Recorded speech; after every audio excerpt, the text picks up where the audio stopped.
0 enemies killed. 1 US general attacked. By a bat. Wearing a tiny soldier with a bazooka. Welcome to the bunker.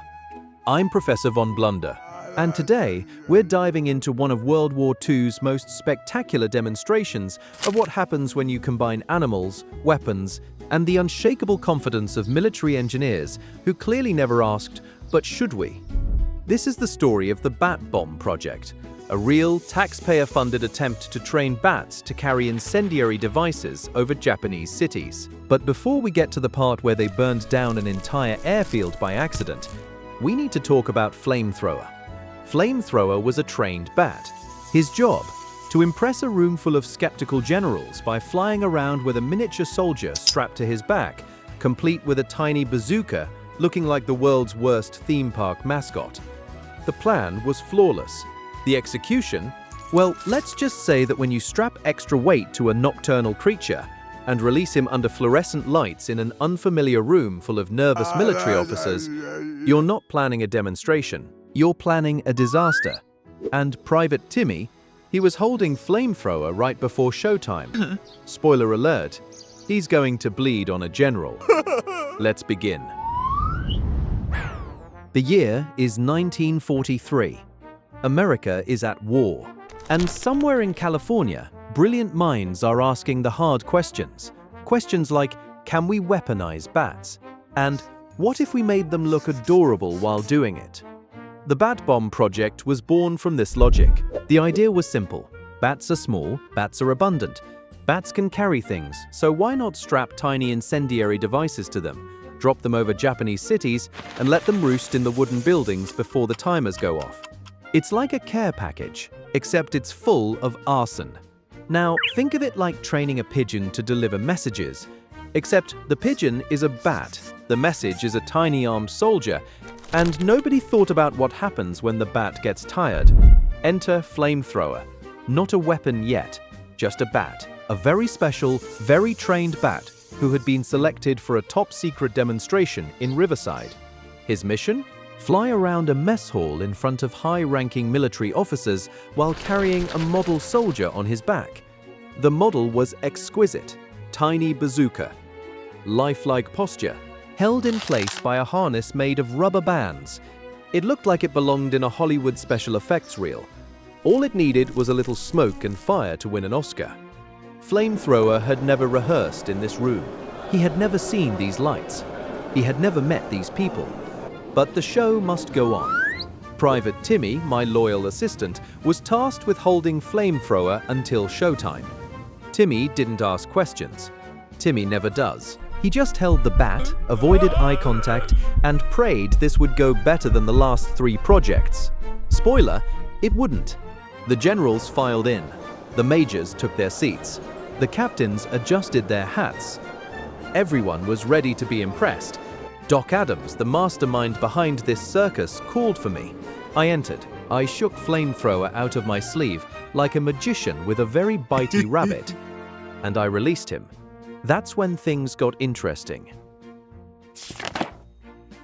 Flamethrower launched into the air with the confidence of a creature who had no idea what he'd just signed up for. He flapped. He circled. He bore the weight of the tiny soldier on his back with surprising grace. Lap 1, perfect. Lap 2, still good. Lap 3, the officers are nodding approvingly. Lap 4, someone whispers, this might actually work.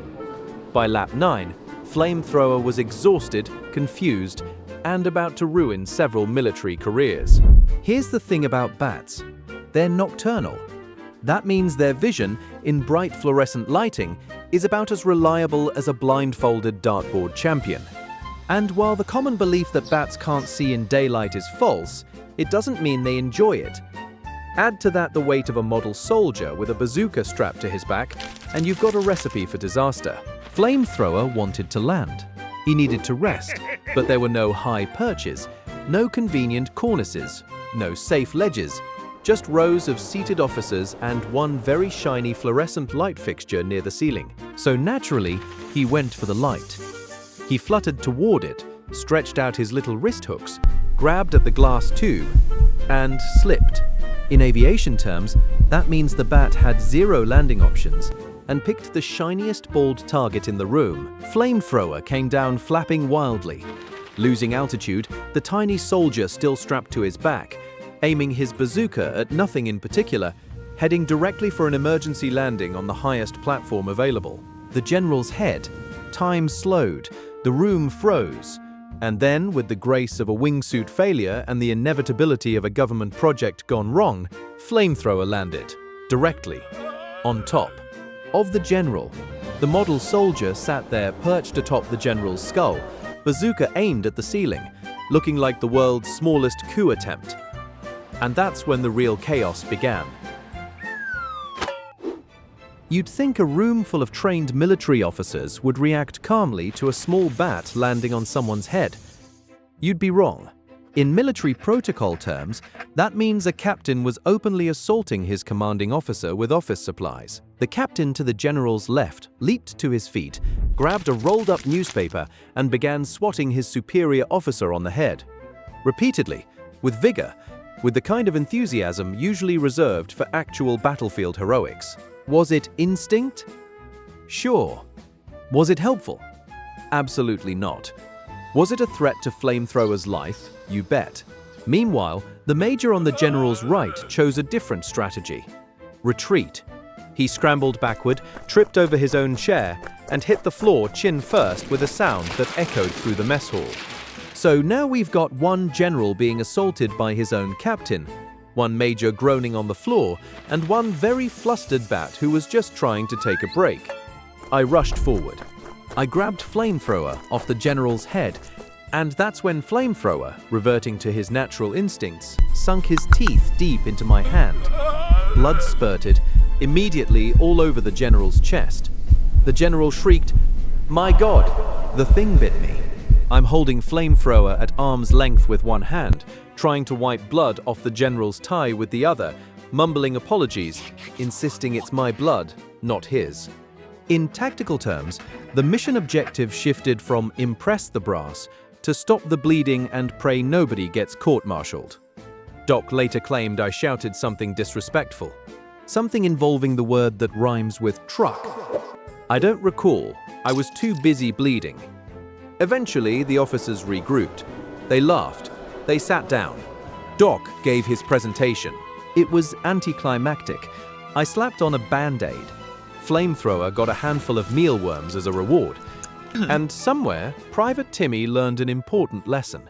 Never volunteer to hold the bat. Alright, let's tally the damage with the official stupidity meter. Category 1. Money wasted.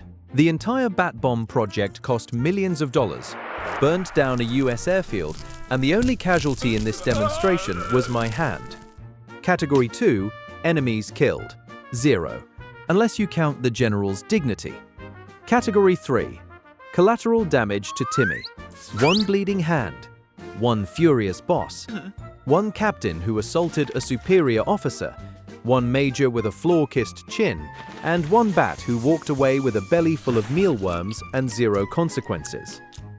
Final score, 9 out of 10 on the stupidity meter. Points deducted only because nobody actually got court-martialed and Flamethrower lived to see another day.